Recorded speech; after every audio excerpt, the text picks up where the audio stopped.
Assalamualaikum warahmatullahi wabarakatuh. Ketemu lagi dengan saya Laura Irawati, emak YouTuber. Happy long weekend untuk sahabat-sahabat yang hari ini traveling atau mungkin hanya di rumah saja bersama keluarga. Pasti selalu ada hikmah, kegembiraan, dan juga pasti banyak keberkahan bagi kita semua ya. Amin ya rabbal alamin. Tadi saya keluar sebentar, jadi masih pakai baju yang agak resmi meskipun weekend. Pengusaha biasa tidak ada libur sebenarnya. Tapi itulah bagian daripada bagaimana kita akan sukses dan bahagia. Nah, bicara tentang sukses dan bahagia, hari ini saya ingin sekali berbagi tip and tricks tentang bagaimana kita bisa bahagia dan sukses. Bagaimana saya mencoba belajar dari kehebatan, kedewasaan, dan juga bagian daripada proses yang sudah dilakukan bertahun-tahun. Itu bisa nggak sih manfaat untuk orang lain gitu, minimal 1-2 orang yang ada di sekitar saya. Itu saya selalu begitu. Jadi kadang-kadang akhirnya membuat saya jadi belajar bagaimana untuk bisa berbuat lebih dibanding yang bisa saya lakukan saat ini, seperti itu. Nah, itu baru bahagia. Atau bahkan menjadi kalau bisa semuanya gitu kan, sehat iya, karir bagus gitu kan, bersama orang yang kita cintai gitu kan, dan juga bisa manfaat untuk banyak orang. Itu kalau bisa, tapi kan tidak semuanya dalam kondisi ideal. Oke, terus bagaimana sih kalau sahabat-sahabat semua, para pejuang keluarga gitu kan, kira-kira bahagia apa sih yang diinginkan? Nah, itu tergantung dari diri kita. Apakah misalnya seperti saya, untuk berhayunas anfa uhumlinas bagi diri kita ataupun untuk banyak orang gitu kan, atau bahkan mungkin ingin ambil satu fokus kemudian berkembang di situ gitu. Nah, seperti itu. Nah, untuk apapun definisi bahagia yang sahabat-sahabat miliki, tadi saya bilang, ada 10 trik yang bisa kita lakukan jika kita memang ingin segera bisa bahagia dan sukses. Oke, yang pertama yaitu bangun setiap pagi dengan bersyukur dan tersenyum. Makanya kalau mungkin sahabat-sahabat berteman dengan saya di Facebook, saya pagi itu biasanya bangun tidur, sholat, beres-beres, kemudian bikin kopi. Biasanya saya melakukan updating gitu kan, posting tentang sesuatu yang menunjukkan rasa syukur dan semangat sambil tersenyum, memasang foto tersenyum gitu kan, tentang apa yang akan saya lakukan pada hari ini sambil bersyukur tadi. Karena apa? Kalau kita bangun pagi kemudian kita sudah mengenergi diri kita dengan penuh semangat, biasanya yang saya alami itu biasanya sepanjang hari itu kita penuh dengan sesuatu yang positif. Pun misalnya ada masalah, biasanya kita selalu bisa untuk menetralisir itu dengan hal-hal yang positif, karena tadi kita udah ada rasa syukur gitu loh. Bersyukur untuk apa yang kita miliki, bersyukur untuk berkah yang kita dapatkan sepanjang hari ini atau sebelumnya gitu kan. Dan dengan bersyukur dan tersenyum, biasanya kita akan fokus pada apa yang kita miliki, bukan pada apa yang tidak kita miliki. Karena biasanya kalau kita fokus apa yang tidak kita miliki, itu akan menguras energi kita. Seperti itu. Oke? Jadi yang pertama, triknya adalah bangun setiap pagi dengan bersyukur dan tersenyum. Setuju? Tips kedua adalah tidak ada yang tidak bisa diraih dalam hidup jika kita siap berjuang untuk meraihnya. Sepertinya sepele, cuma kadang orang terbatas karena seringkali mendengarkan apa kata orang.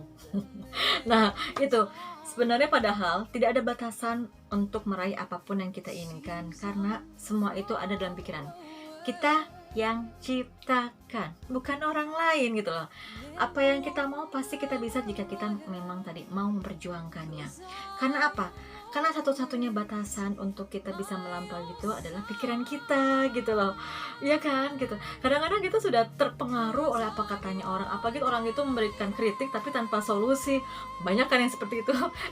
Tapi saya tidak lagi mau bicara tentang hater, karena bagi saya sekarang hater itu adalah penggemar setia kita yang selalu memperhatikan apa yang kita lakukan. Keren ya. Ya, tapi itu butuh waktu loh untuk bisa menganggap santai hater-hater yang ada di sekitar kita. Udah kayak artis aja sih, banyak netizen yang membenci. Oke, seperti itu. Jadi tidak ada yang bisa membuat kita gagal kecuali dari kita, dengan kita tidak mau untuk berjuang. Atau jika kita bilang kita gagal, kita akan gagal. Tapi kalau kita yakinkan di pikiran kita bahwa kita pasti berhasil, insya Allah akan berhasil. Oke? Oke, yang ketiga adalah bertanggung jawablah atas hidup kita sendiri, karena kita yang mengendalikan diri kita. Ini dia. Saya mau ada sebuah istilah. Great power come from great responsibility. Artinya apa? Sebuah kekuatan yang besar itu biasanya muncul karena adanya tanggung jawab yang besar juga gitu loh. Nah, bagaimana itu bisa terjadi? Keluar dari zona aman. Karena kadang-kadang orang tidak mau move on, orang kadang-kadang tidak mau menjadi besar, cukup dengan begini juga udah cukup kok. Nah itu tuh, karena nggak mau keluar dari zona nyaman. Kalau itu saja ya nggak apa-apa juga, itu pilihan hidup kan ya. Cuma itu tadi, kita tidak akan menjadi sukses, menjadi lebih sukses dari sebelumnya, tidak akan lebih bahagia dari sebelumnya jika kita tidak mau berjuang untuk keluar dari zona nyaman. Karena apa? Tidak ada pertumbuhan dalam zona aman, dan biasanya tidak ada kenyamanan dalam zona pertumbuhan. Nah itu, jadi kita harus terus bergerak gitu loh. Ambil pilihan untuk berjuang, karena orang sukses itu tidak mengenal alasan, juga tidak mencari alasan untuk menyalahkan orang lain jika kita belum berhasil, bukan tidak berhasil. Jadi bertanggung jawab kepada diri kita sendiri, karena kita yang menentukan. Oke? Yang keempat ini sebenarnya paling penting ya, artinya jadilah diri sendiri. Tadi sebenarnya saya sudah bicarakan sebelumnya, cuma dunia itu penuh dengan pendapat, penuh dengan orang-orang yang selalu memberikan opini A, B, C gitu kan.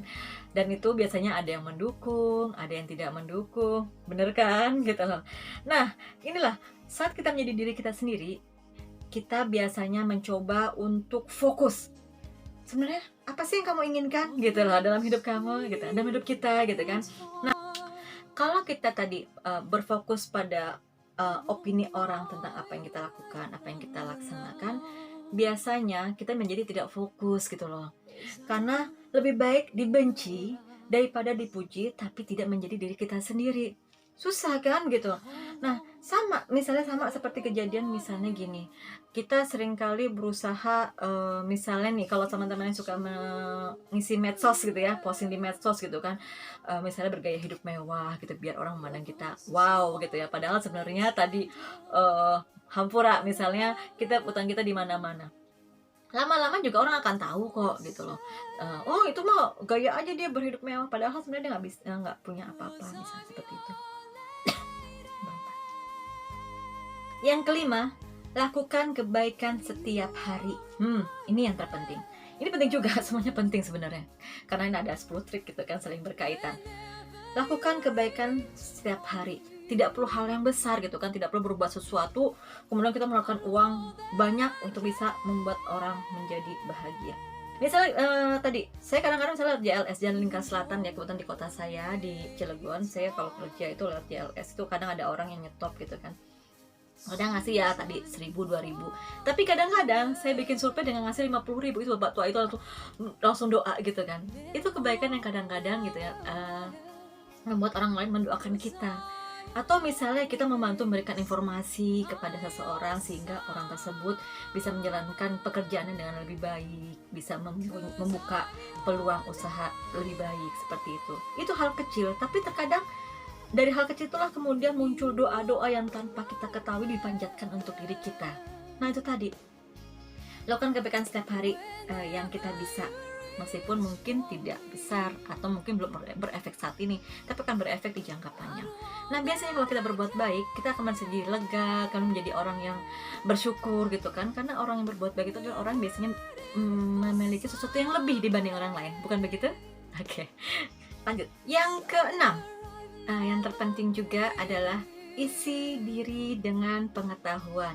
Nah itulah kenapa saya selalu bilang pada saya mengisi pelatihan, gunakan Google atau Yahoo. Mbak Google itu tahu semuanya gitu kan. Misalnya kita mau bikin bagaimana membuat produk yang bagus gitu ya, bagaimana membuat produk yang up to date, yang kekinian. Oke, buka Google gitu kan. Misalnya atau mencari gimana sih beli kemasan yang murah. Nah, tinggal buka Google seperti itu. Atau misalnya update nih tentang COVID, ada berapa nih di kota kita gitu, atau di Banten ada tinggal berapa nih sekarang update-nya, sehingga bisa nggak izin dari Polda keluar untuk mengadakan sebuah acara gitu. Nah itu selalu updating tentang sesuatu yang berhubungan terutama dengan pekerjaan kita, sehingga tadi kita bisa melangkah untuk sukses gitu kan, secara bertahap. Jadi jangan pernah melewati hari kita tanpa mengisi sesuatu dengan informasi ilmu yang berhubungan terutama dengan pekerjaan atau aktivitas yang kita lakukan setiap hari. Bahkan untuk ibu-ibu rumah tangga juga penting loh, gitu loh, untuk mengisi diri dengan pengetahuan setiap hari. Misalnya bagaimana membuat resep tom yum yang enak gitu kan, sehingga tidak perlu beli mahal di luar seperti itu. Tuh kita misalnya punya kebiasaan misalnya beli sesuatu setiap bulan beli apa gitu. Nah, kalau untuk perempuan wajar ya perawatan, tapi juga misalnya juga gini, mau hadiah apa nih gitu kan. Nah, biasanya saya selalu milih buku untuk sebagai hadiah karena biasanya itu menjadi sebuah motivasi juga, motivasi untuk menambah pengetahuan, tapi juga untuk mengupgrade, menaikkan juga ilmu yang kita miliki, gitu ya. Isi diri setiap hari dengan pengetahuan. Oke, trik yang ketujuh yaitu miliki prioritas dalam hidup. Nah, ini yang kadang-kadang membuat orang menjadi bias saat tidak menentukan prioritas dalam hidupnya. Kesini ikut, ada kegiatan ini ikut, kemudian diundang ini ikut gitu. Tapi biasanya orang tidak memiliki prioritas nih. Saya sebenarnya maunya apa ya dalam kegiatan yang saya lakukan? Saya maunya apa ya dalam kegiatan aktivitas yang saya lakukan? Saya maunya apa ya target saya dalam pekerjaan yang saya lakukan? Seperti itu. Jadi kadang-kadang akhirnya orang mengikuti alur gitu kan, mengikuti arus, sehingga tidak menjadi apa-apa dan tidak menjadi sesuatu yang target yang kita miliki. Saya juga sering begini, banyak juga teman-teman saya nih ya yang ikut berkecimpung misalnya di organisasi A, B, C, dan C. Padahal saya juga sebenarnya sudah saya seleksi nih beberapa organisasi yang saya tinggalkan, komunitas yang saya tinggalkan karena saya mencoba untuk fokus pada target yang saya inginkan di 2021 ini. Nah, orang-orang nih banyak juga setiap dapat tawaran ikut di organisasi A, B, C semua diambil. Tapi akhirnya apa? Ada di mana-mana tadi tapi tidak menjadi apa-apa. Nah, itu tadi. Yuk, miliki prioritas dalam hidup sehingga kita bisa menjadi sesuatu yang kita prioritaskan itu. Gitu loh. Oke, sekarang yang ke-8, triknya adalah miliki komunitas positif. Ini tadi yang seperti saya sampaikan sebelumnya. Setelah kita menentukan prioritas, tadi, yuk pilih komunitas atau tempat pekerjaan yang positif. Artinya jangan sampai memberikan bad influence, pengaruh buruk bagi diri kita untuk bahagia dan untuk menuju pada sukses. Banyak loh komunitas juga yang mohon maaf misalnya bagi saya nih kan mungkin berbeda-beda tadi mengenai prioritas ya. Prioritas itu beda-beda. Kalau bagi saya karena prioritas saya adalah A, B, C, maka saya kemudian dengan tegas menolak masuk dalam komunitas yang tidak sesuai dengan target saya. Nah, itu tadi jangan sampai sahabat-sahabat salah pilih memilih komunitas yang kemudian malah menurunkan target kita untuk bahagia dan sukses. Karena untuk menjadi orang yang bahagia dan sukses itu kita harus bisa belajar komunitas yang memang positif bagi diri kita gitu loh, dan bisa bermanfaat gitu ya. Oke, yang ke-9, jadilah 10 orang terbaik dan miliki waktu untuk mengembangkan diri. Nah, ini berhubungan lagi dengan yang tadi, setelah kita memilih komunitas yang memberikan nilai positif, jadilah 10 orang terbaik di komunitas tersebut, atau dalam misalnya kalau kita bekerja, kita menjadi 10 terbaik dari tempat pekerjaan yang kita ada. Mengapa? Karena kalau kita mencoba menjadi yang terbaik dalam tim ya, 10 terbaik, bukan satu orang. Karena apa? Untuk menghasilkan sesuatu yang hebat itu tidak bisa superwoman atau superman tapi adalah super team. Nah, makanya kenapa saya bilang 10 orang, karena apa? Dalam sebuah komunitas kan isinya banyak tuh ya. Nah, jadilah 10 orang terbaik untuk kemudian membentuk kebersamaan, kemudian membentuk sebuah target bersama. Karena biasanya kalau kita mempunyai target bersama, untuk mengejarnya juga enak. Tapi kalau mengejar targetnya sendiri itu biasanya capek. Kok saja curhat seperti itu, oke? Jadi jadilah 10 orang terbaik dimanapun kita berada, dalam komunitas apapun yang kita pilih, sehingga kita akan terus mengasah diri kita untuk bisa sesuai dengan target yang kita miliki. Oke, tips terakhir yang perlu sahabat-sahabat lakukan yaitu gunakan 3 kata ajaib ini dalam setiap apapun yang kita lakukan untuk kita menuju sukses dan bahagia. Apa itu? Yaitu adalah terima kasih, tolong, dan maaf. Tiga kata ajaib ini harus wajib terus kita pakai dalam apapun target, apapun tahapan untuk sukses dan bahagia yang kita lakukan. Kasih tahu kan tiga kegunaan itu untuk apa. Nah, gunakan secara bijak dan kemudian nanti insya Allah 10 tips ini bisa kita laksanakan dengan baik. Dan yang pasti bukan saya udah bisa loh, saya juga masih belajar untuk itu. Kita belajar bersama ya. Oke, demikian 10 tips dan trik gitu kan, bagaimana sahabat-sahabat untuk bisa sukses tapi sekaligus bahagia, sehingga bisa melaksanakan semua target-target yang kita inginkan dalam hidup kita. Tidak mudah, bagi saya juga tidak mudah karena saya juga masih belajar untuk itu. Dan yuk kita belajar bersama bagaimana kita bisa sukses ke depan dengan pekerjaan yang kita lakukan, dengan kegiatan yang kita lakukan, dengan target hidup yang kita miliki, sehingga insya Allah kita bisa bahagia. Demikian dari saya, Laura Irawati, tips dan triknya, dan bahagia bersama keluarga yang ada di samping kita. Oke, demikian dari saya. Assalamualaikum warahmatullahi wabarakatuh.